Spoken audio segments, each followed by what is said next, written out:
Hello दोस्तों, आज हम पढ़ेंगे लॉजिकल ऑपरेटर अपनी इस 11th क्लास में।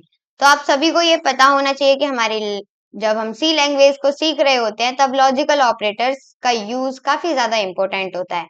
लॉजिकल ऑपरेटर्स क्या होते हैं ये हम सीखेंगे अपनी वीडियो की शुरुआत में। तो चलिए स्टार्ट करते हैं बिना टाइम को वेस्ट करें और आज कुछ नया और इंटरेस्टिंग सीखते हैं। आखिरकार लॉजिकल ऑपरेटर्स क्या होता है? Logical operator is a symbol, एक सिंबल होता है, और अ वर्ड, एक वर्ड भी होता है। मतलब एक वर्ड भी हो सकता है और एक सिंबल भी हो सकता है, दोनों हो सकते हैं।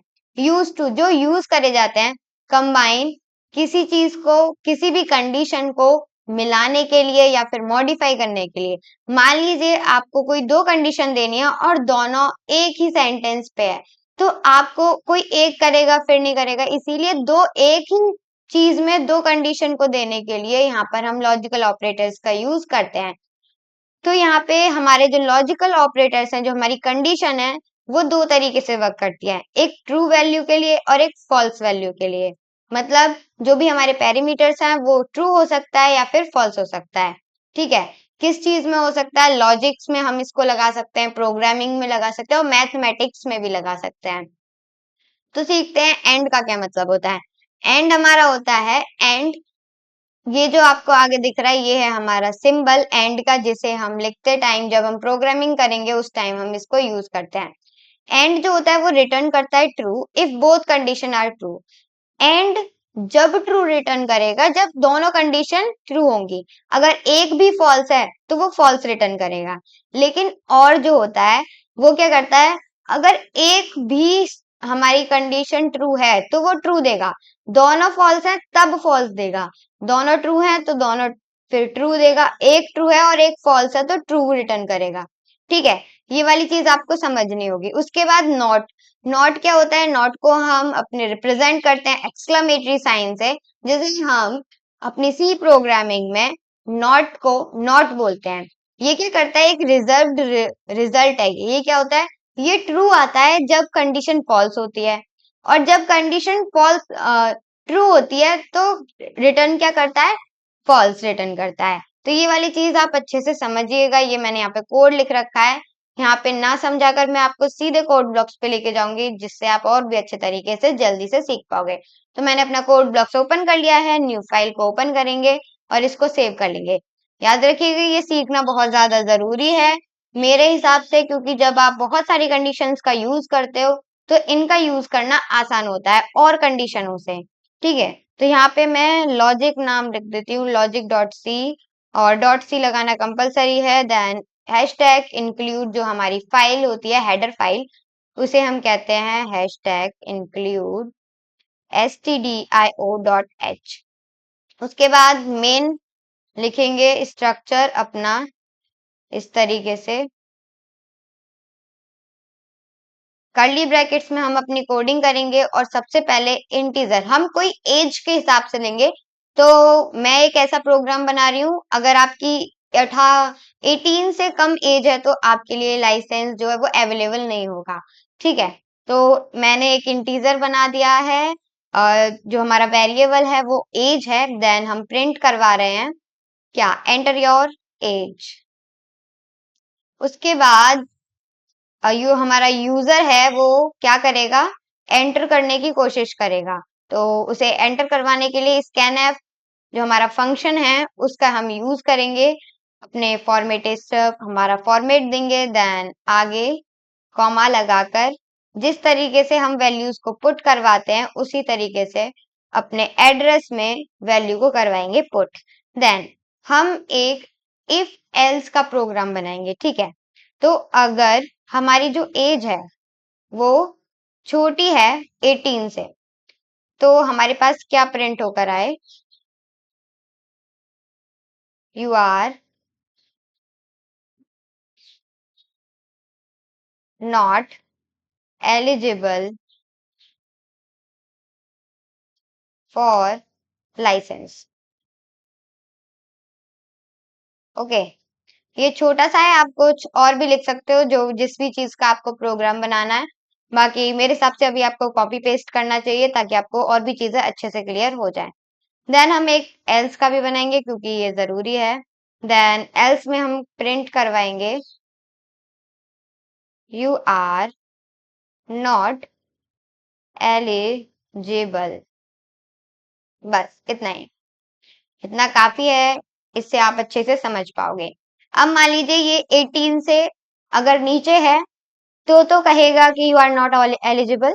देन अगर आप 18 से ऊपर हैं, फिर चाहे आप 110 के हो, 120 अपनी एज लेके, लेकिन उसके लिए भी कहेगा कि आप एलिजिबल हैं। पहली बात तो मैंने सेंटेंस गलत लिखा है, तो आप इसको ध्यान से सही कर लीजिएगा। उसके बाद F9 को प्रेस करेंगे और अपने प्रोग्राम को रन करेंगे। अब मैं सबसे पहले 52 जो 18 से ऊपर एज है उसको प्रेस करती हूँ, तो यू आर एलिजिबल हमारा आ रहा है। फिर से प्रोग्राम को रन करते हैं और रन करने के बाद देखते हैं कि 18 से अगर नीचे की एज है, मतलब 18 से कम एज है, तो हमारे पास क्या रिजल्ट आएगा, तो यू आर नॉट एलिजिबल। ठीक है, लेकिन मान लीजिए आप चाहते हो कि अगर 65 से ऊपर वाला इंसान है उसके लिए भी जो हमारा लाइसेंस है वो एलिजिबल ना हो, तो आप इसके लिए क्या कर सकते हो कि इसी जो हमारा इफ जो स्टेटमेंट हमने लगाया है, इसी में हम और जो हमारा और कंडीशनल ऑपरेटर है, जो हमारा और जो है ये वाला हम आपको बता देते हैं। ये जो हमारा और जो है ना, और लॉजिकल ऑपरेटर है ना, इसका आप यूज कर सकते हो। तो हम इसका यूज करते हैं यहाँ पर, और का साइन क्या होता है यहाँ पे, ये होता है हमारा और का साइन। उसके बाद हम एज कितनी हो, अगर ज्यादा है किससे, 65 से, तो ये कहेगा नॉट एलिजिबल। हम इसी में आपको तीनों समझा देंगे, बस थोड़ी थोड़ी कोडिंग चेंज होगी। देन F9 को करते हैं प्रेस और यहाँ पे रन करवाते हैं। मान लीजिए आपने लिखा 45, then enter, you are eligible. ठीक है, अभी क्या हुआ, 45, 45 आया, यू आर एलिजिबल, मतलब 18 से कम भी नहीं है और 65 से ऊपर भी नहीं है, इसीलिए क्या आया, ये आया। ठीक है, देन अब मान लीजिए मैं फिर से रन करवाती हूँ और यहाँ पे हम 18 से कम वाली एज को लिखते हैं। तो 18 से कम वाली एज को हम लिखते हैं 15, then enter, you are not eligible for licence.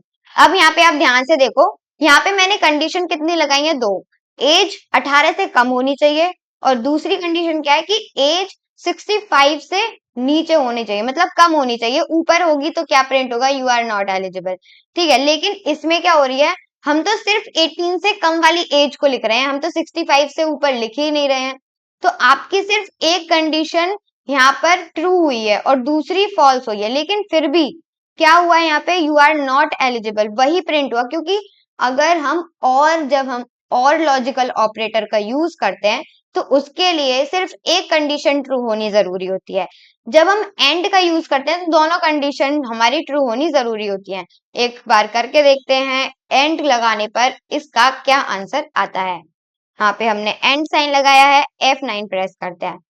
अब हम सिर्फ 18 से कम, जो हमने पहले 15 लिखी थी तो हम 15 ही लिखते हैं। अब आ रहा है यू आर एलिजिबल, ऐसा क्यों हो रहा है, देखो हमारी जो एज है वो 18 से कम है, लेकिन यहाँ पे तो प्रेस होना चाहिए यू आर नॉट एलिजिबल, लेकिन यहाँ पे क्या हो रहा है, यू आर एलिजिबल प्रिंट हो रहा है। क्यों हो रहा है, क्योंकि जब हम एंड का यूज करते हैं तो दोनों कंडीशन ट्रू होनी चाहिए।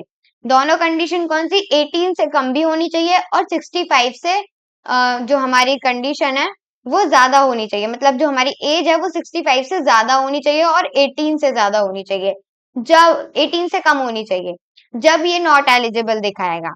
ठीक है, लेकिन यहाँ पे एलिजिबल दिखा रहा है क्योंकि इनमें से कोई एक ही कंडीशन ट्रू है, दोनों ट्रू होती तब ये दिखाता कि you are not eligible for licence. I hope आप सभी अच्छे से समझ गए होंगे और इसी प्रैक्टिकल को आप एक दो बार खुद से करके देखना, अलग अलग डिजिट्स को प्रेस करके, उसके बाद समझने का ट्राई करना, और ना समझ में आए तो फिर से इस वीडियो को देखना, यहीं से पॉज मार के, जब आपको अच्छे से समझ में आ जाएगा। और आगे जब आप और भी ज्यादा प्रोजेक्ट करोगे, और भी ज्यादा अपने जो भी हमारा प्रोग्राम है वो आप आगे प्रोग्राम्स बनाओगे, तो आपको और भी अच्छे से समझ में आ जाएगा। अब बचा हमारा लास्ट लॉजिकल ऑपरेटर, वो है नॉट। अब मान लीजिए मैं इसको कर देती हूँ, यहाँ से हटा देती हूँ और यहाँ पे मैं लिखती हूँ जो हमारी एज है जब तक 50 नहीं आ जाती, मान लीजिए यहाँ पे मैंने लगा दिया, ये हमारा साइन होता है। अब इसका मतलब क्या है, ये जो हमने स्टेटमेंट लिखा है, इसमें जो कंडीशन डाली है, इसका क्या मतलब है, इसका मतलब है कि जब तक एज 50 नहीं आती, जब तक प्रिंट होगा you are not eligible for licence. जैसे ही आप एज को 50 रखोगे तो आपके पास क्या आएगा आउटपुट में, यू आर एलिजिबल।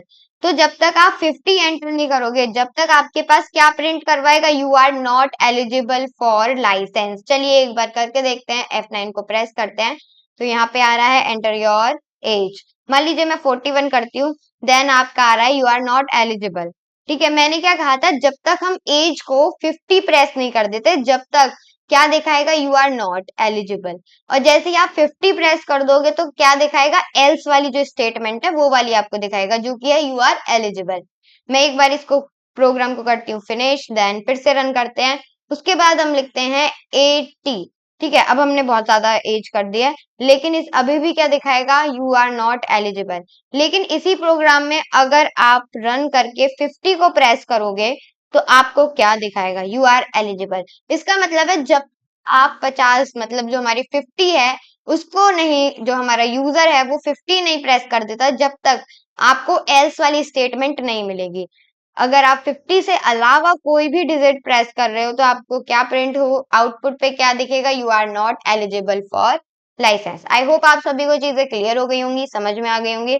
अभी भी कोई कंफ्यूजन कुछ भी ऐसा है जो आपको समझ में नहीं आया तो आप हमें कमेंट बॉक्स में जरूर लिखकर बताइएगा, ताकि हम आपकी प्रॉब्लम्स को और भी अच्छे से समझ सकें और आपको बता सकें उनके सॉल्यूशन। आई होप आपको हर चीज एकदम इन डिटेल मैंने बताई है, समझ में आ गई होगी। देन अच्छी लगी वीडियो तो लाइक शेयर एंड सब्सक्राइब जरूर कर दीजिएगा। Thank you so much for watching.